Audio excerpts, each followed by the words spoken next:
Hi friends, Anne here. So we are going to be working on Beads of Courage, excuse me, beads this month because they are in need, and that's what we're going to do as our challenge, and we're going to do some prizes and stuff.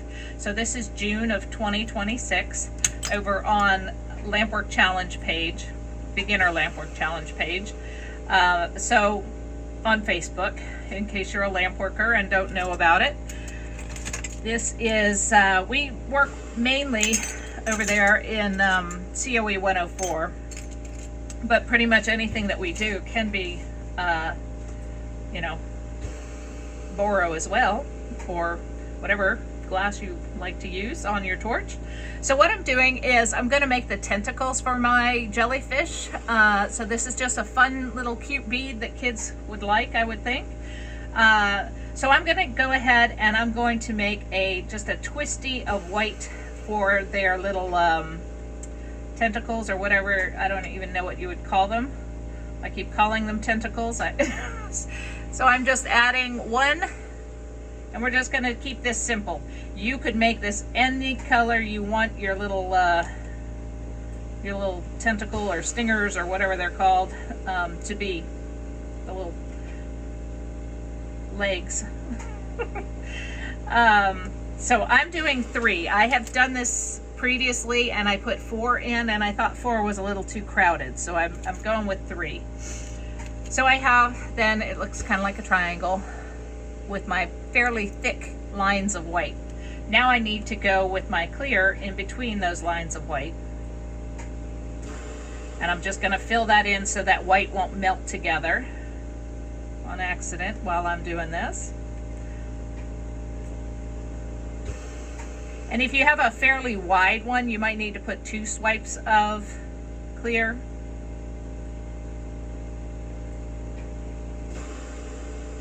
Down. That one was kind of wider than the other 2. One of them, the first one I laid, first and second one got a little close to each other, so there we go.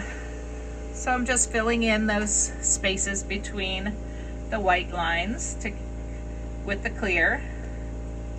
And since I made those white lines kind of thick, I just want to make sure I have enough of the clear. I haven't gone over the white yet, but I will. Right now I'm just filling in that space between. So however many times you need to swipe to fill that in.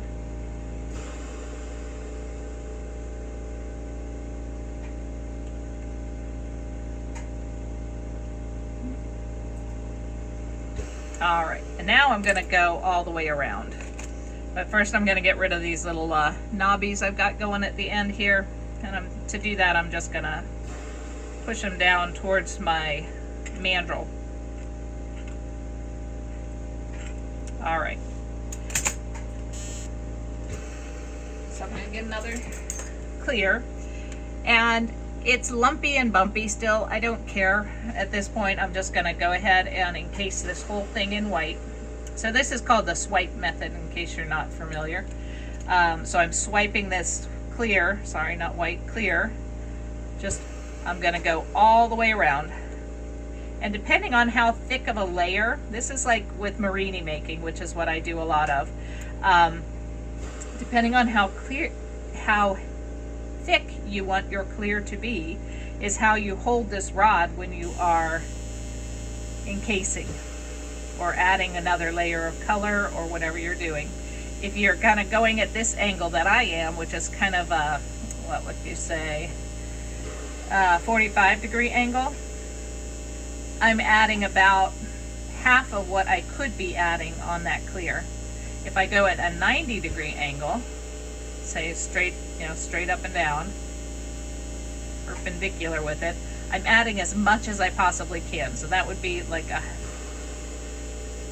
100%. Guess if you laid it like this, you could get more. But I kind of leave it, either I'm doing it at a really steep angle, even steeper than 45, or I'm doing it at that 90-degree angle, depending on how much clear I want on, or how much of whatever I'm putting on I want on there. So I'm going to go all the way around with my clear. And this is just going to add a little bit to your tentacles by making this little twisty. You don't have to twist it, but I did the first one and it was straight and it didn't have enough interest, you know. So I think I'm gonna do this one as a twisty. Didn't have enough flow, I guess is what I would call it, what I would say. Again, I'm just getting those little nubbies down a little bit, make sure that it's stuck to my mandrel. And I'm punching up so that I can do a twisty. So when you do a twisty, what do you need? You need 2 punties. You need one to go one direction and the other to go the other direction. Now because I want to speed this up for y'all, I'm turning on my outer flame. And I'm just going to heat this whole glob up. And at this point I am just working on getting it one solid temperature.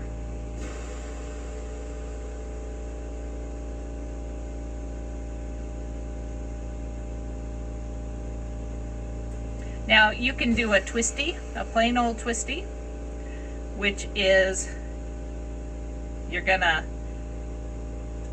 I'm gonna do half and half. So I'm gonna do a twisty part, show you what that is.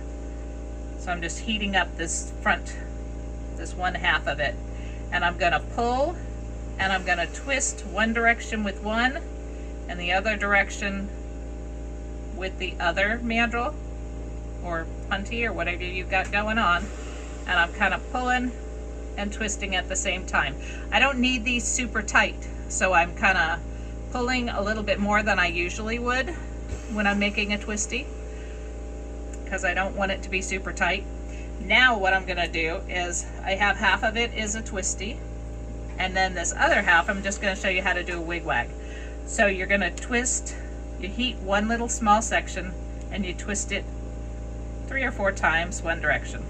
Let that kind of set up, put it back in, heat a little section and twist the other direction. Let that set up.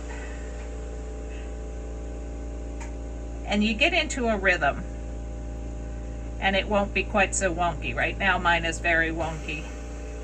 So I go one direction, let it set a little bit, kind of stick it back in the heat, go the other direction.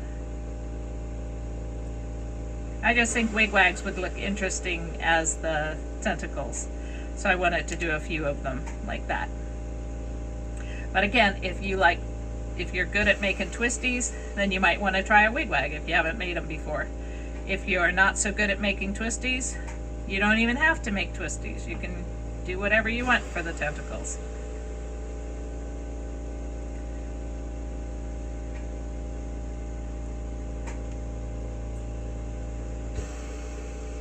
But I do like making wigwags, so there you go.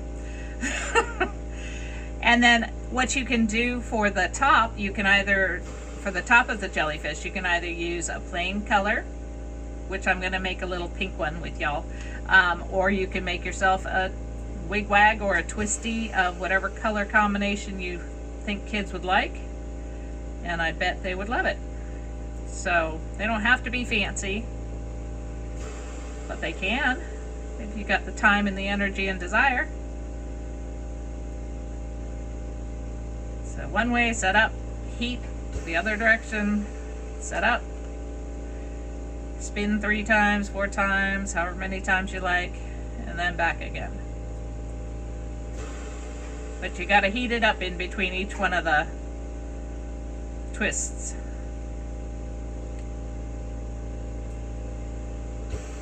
Alright, I think that's enough wigwag.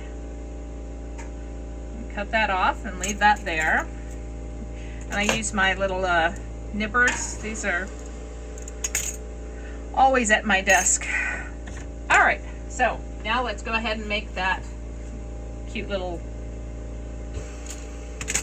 guy. I like to use bead rollers, so I pretty much always have a bead roller going on.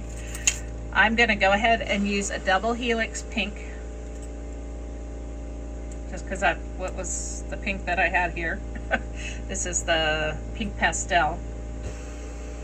But you can, like I say, you could use any color at all. It does not have to be a fancy color. They would like red ones, I'm sure, yellow ones.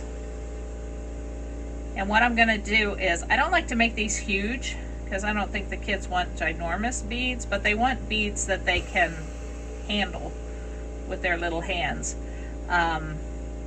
So I'm going to make this probably half of a 15 millimeter bead, maybe a 14 millimeter. I think this one goes up to 14 or 15, I'm not sure. So to do the head, or to do the top of the jellyfish, I put enough glass on so that I can make half of a circle. You see that little guy, half of a circle? Half of a bead. And I want to make sure that it's big enough, so I'm going to go ahead and add just a little bit more of my glass and go into my next size up.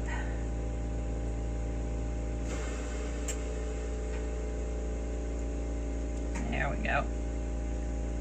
And I like to form it in my bead roller because it gives it a nice shape.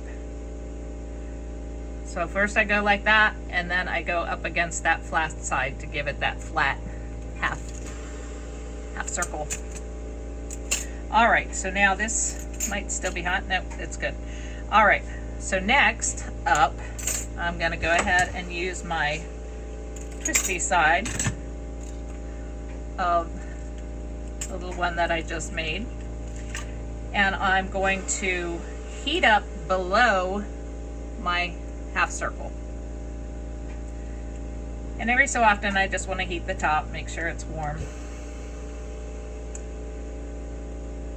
And making sure that the orb up at the top part of the bead is nice and hot, I'm going to push that stringer twisty that I just made up against it. So I have one, and I brought it just a little bit down, probably less than half an inch down the bead, and I'm going to do that again, making sure to smush it up into that top part of the bead so that it gets nice and adhered. So now I've got 2 sets of those twisties, heating up that top piece again and pushing that twisty piece in. And I'm trying to make them roughly the same length. If they're off by a little bit, it's no big deal because we're going to fill it in with some clear. All right, so now I've got 4, and it's wonky. You can see how wonky it is, I hope. Kind of see how wonky it is. So I'm going to unwonkify it by adding some clear. You could add more tentacles if that's what you wanted, or whatever they're called. But I'm just going to add a little bit of clear because I think it's busy enough. And again, I'm making sure that it's touching that top piece of my bead. And I'm just swiping downward, encasing it a little bit. Making it not quite such a wonky shape.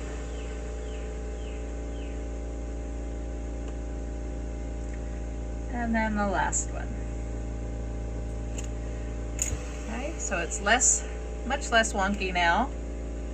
It's going to be a super cute little jelly. And I'm just going to even out my clear here on the bottom.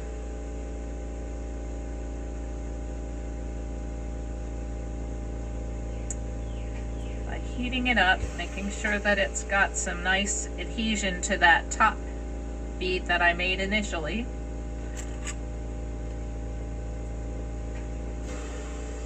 And kind of doing it at an angle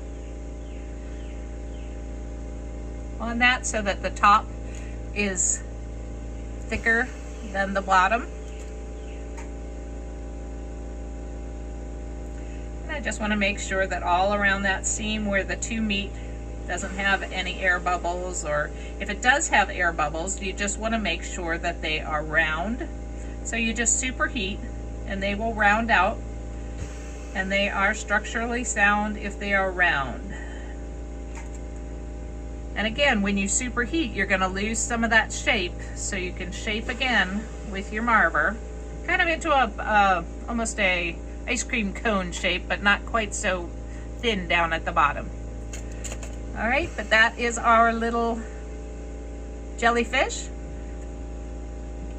And this one happens to be a little girl jellyfish. So I hope you guys have fun with these and make lots of beads for Beads of Courage. They need our help. Thanks, bye.